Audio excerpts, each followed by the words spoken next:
Chapter 9, The Garden of Eden.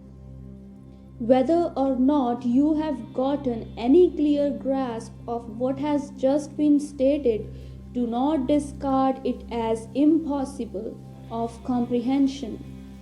For in every line is hidden a meaning that will more than repay you for the study necessary to make it become clear. This message is to awaken you to a realization of what you are, to a realization of your real self. It is intended to make you once more conscious of me, your divine self. So conscious that never again will you be deceived by that other self which you have imagined as being you and which so long has lured you on by feeding you with its unsatisfying sense pleasures, its mental dissipations and emotional delights. Before that can be, it will be necessary for you thoroughly to know that supposed other self,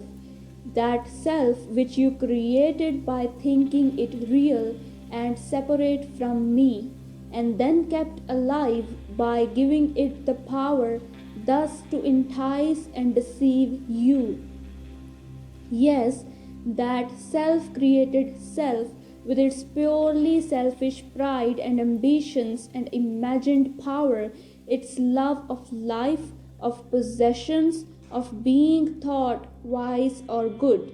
but which self is merely your human personality, which was born only to die as a separate identity and as such has no more reality or permanence than the leaf, the snow, or the cloud. Yes, you will be brought face to face with that petty personal self and will see with perfect vision all its sordid selfishness and human vanities, and you will then learn, if you but turn to me and ask in simple faith and trust, that it is I, the infinite, the impersonal part of you, abiding always within, who am thus pointing out to you all these illusions of the personality, which for so many ages have separated you in consciousness from me, your glorious divine self. This realization will surely come when you can recognize that this message is from me, and when you have determined that it shall be. To you whom I have inspired with such a determination, I will cause every illusion in time to disappear, and you shall in truth know me.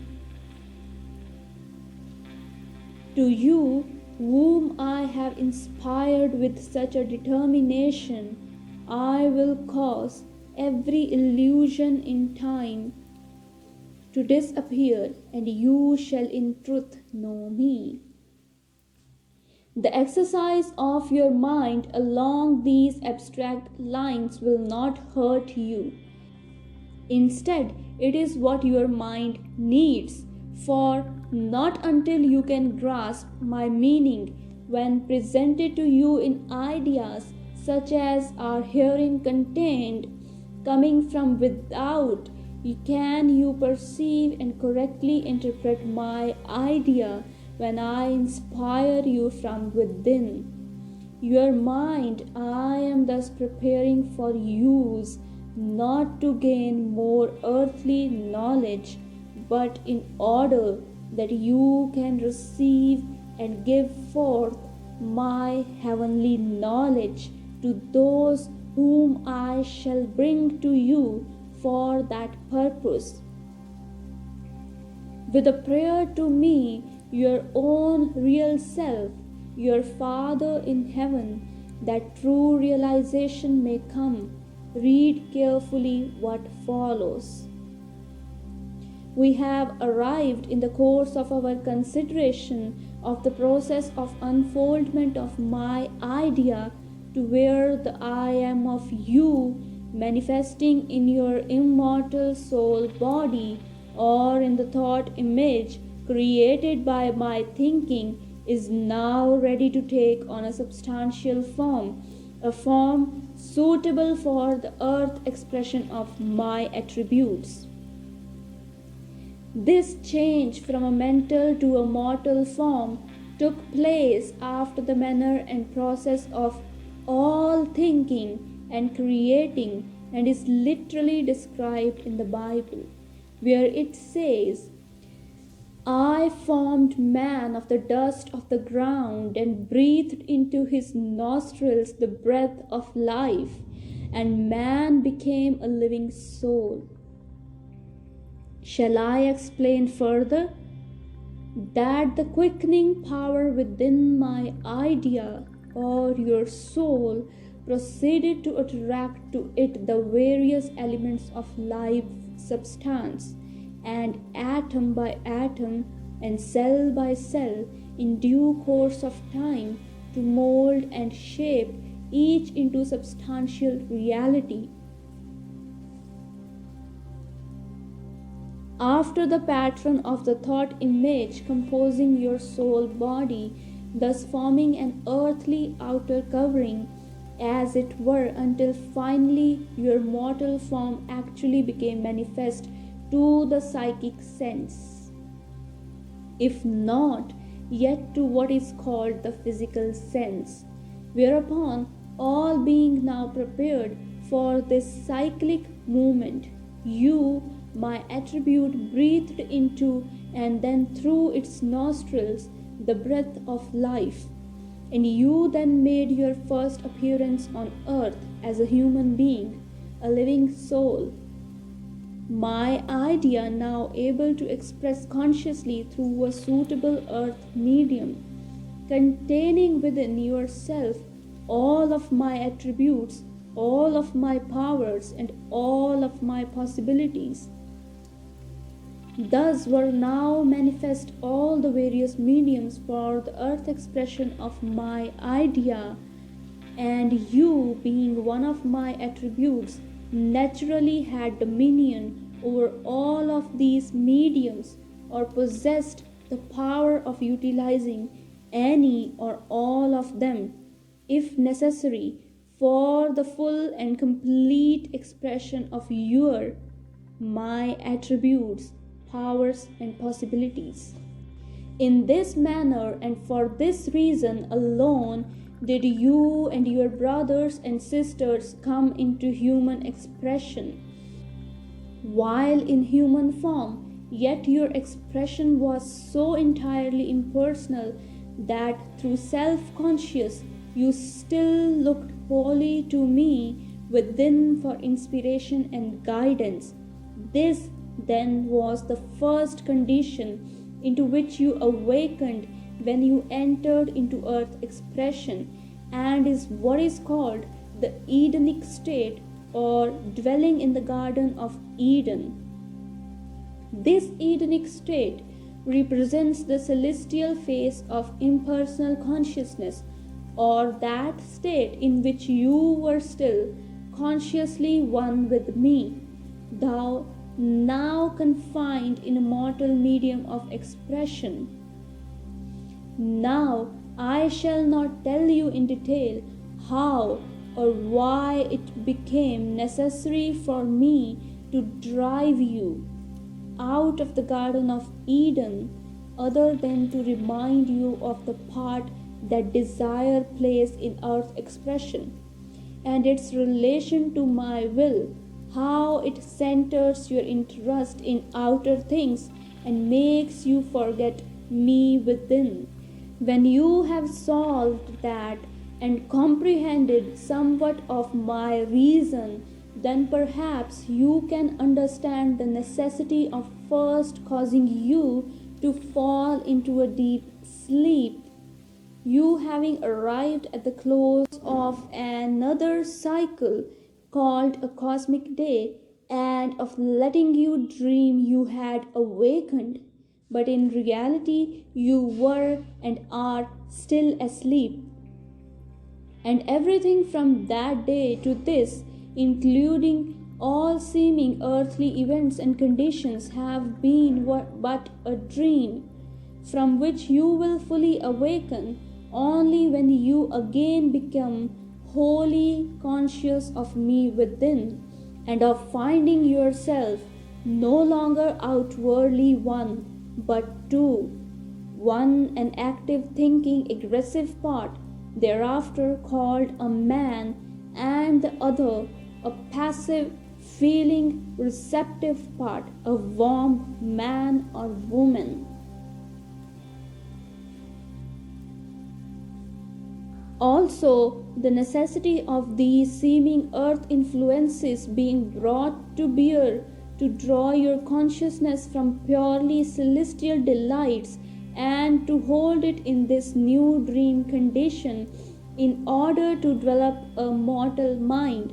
that you might, through its natural selfish tendencies, become centered entirely upon your earthly mission of mortal expression. And the wisdom of having this influence through the serpent of selfishness, the shape I caused it to assume in your mind, first generate in the passive, feeling, receptive part of you desire, the mortal agent of my will, which was to supply the motives and power for the further and complete expression of my attributes on earth. And finally, the necessity of desire casting its complete spell over you, that your celestial or impersonal nature might be kept deep in sleep, until in your dream, by the free but ignorant use of my will, you could taste and fully eat of the fruit of the so-called tree of knowledge of good and evil, and through the eating could learn properly to discriminate and know its fruit for what it really is, and thus acquire the strength